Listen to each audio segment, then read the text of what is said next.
Berjumpa kembali dengan radio kita. Pada video kali ini, kami akan membacakan lanjutan kisah dari seseorang yang memiliki hubungan terlarang dengan tetangganya yang bernama Devi. Sebelum kita lanjutkan, silahkan subscribe dulu channel ini dan nyalakan tanda loncengnya agar setiap informasi dan video yang kami tayangkan bisa langsung dinikmati.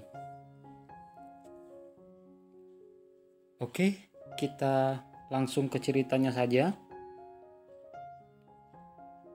Pengalamanku dengan Devi kembali berulang setiap ada kesempatan. Pernah suatu kali saat istriku di rumah, kami sempatkan juga untuk bermain di ruang tamu. Karena waktu itu, Ratna istriku sedang menjemur pakaian di lantai atas. Kata orang, kalau sudah bermain api, maka suatu saat akan terbakar juga. Setidaknya akan terlihat asapnya oleh orang lain. Dan ini terjadi padaku. Ketika kami beres-beres kamar, istriku menyusun ulang baju-bajuku di lemari.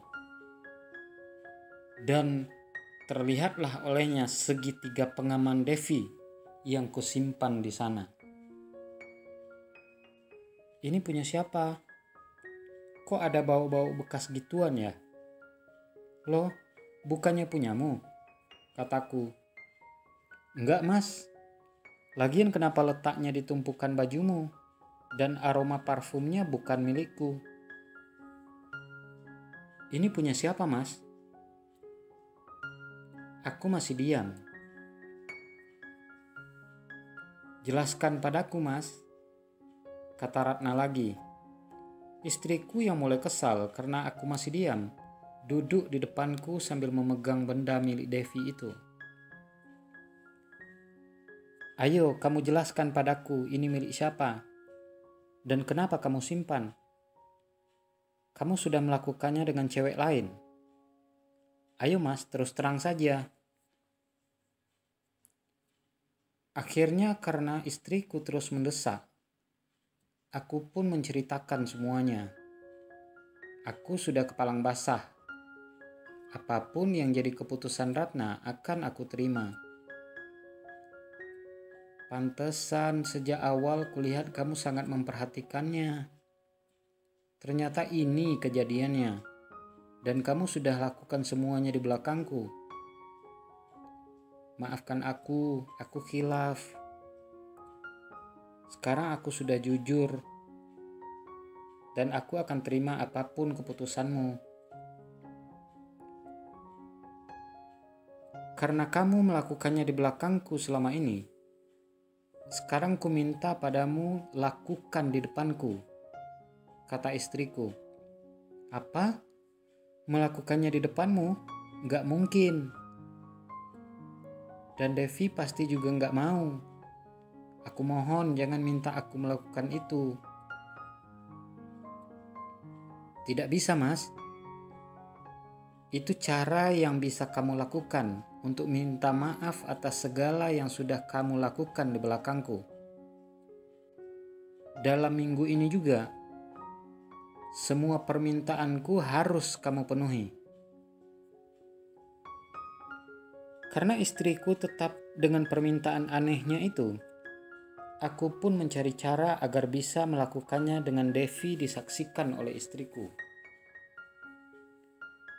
Sudah 2 hari Devi tidak mampir. Dan di hari ketiga, dia datang membawakan makanan seperti biasa. Saat itu kesempatan untukku mengatur agar dia bisa bersamaku. Dev, kita main yuk, kataku sambil mengajaknya ke ruang tengah. Sementara istriku ada di kamar. Emang Mbak Ratna kemana mas? Kayaknya tadi aku lihat deh Mbak Ratna ada di rumah. Dia barusan pergi, kataku sambil memulai aksiku seperti biasanya. Dan Devi yang sudah beberapa hari tidak bersamaku langsung semangat 45. Kami lakukan permainan itu dengan cara yang lebih dari biasanya.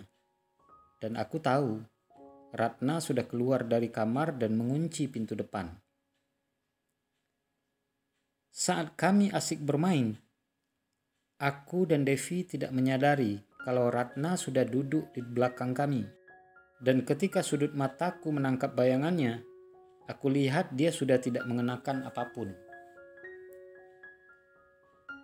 Saat kami di tengah permainan, Ratna pun tiba-tiba duduk di hadapan kami. Dan Devi langsung menghentikan gerakannya. "Teruskan aja," kata Ratna. Suaranya tegas walaupun tidak berteriak.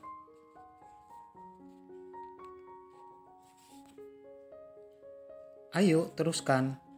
Aku sudah tahu kok apa yang kalian lakukan selama ini di belakangku. Ini hukuman buat kalian." Aku yang sudah tahu maunya Ratna tetap saja meneruskan permainan itu.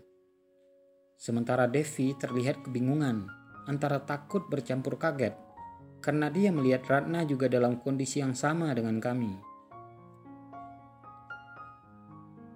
Tiba-tiba Ratna langsung ikut ke dalam permainan itu. Aku pun terkaget-kaget. Ratna minta aku yang membagi permainan secara bergantian. 2 jam lebih permainan itu belum juga usai. Tidak ada yang kalah, semuanya menang.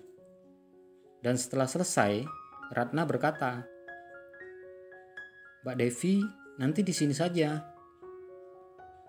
Sepertinya ini akan kita lakukan sepanjang waktu." Dan Devi pun nurut dengan permintaan Ratna. Hingga tengah malam kami teruskan permainan itu. Istirahat sebentar ketika perut lapar dan kembali pada permainan sampai kami ketiduran. Oke kawan-kawan, itu tadi ceritanya, lanjutan dari part pertama. Silahkan ambil hikmah dari kisah-kisah kehidupan yang ada di radio kita. Ambil positifnya dan buang saja negatifnya. Sampai jumpa di video-video berikutnya, dan jangan lupa subscribe channel kita ini.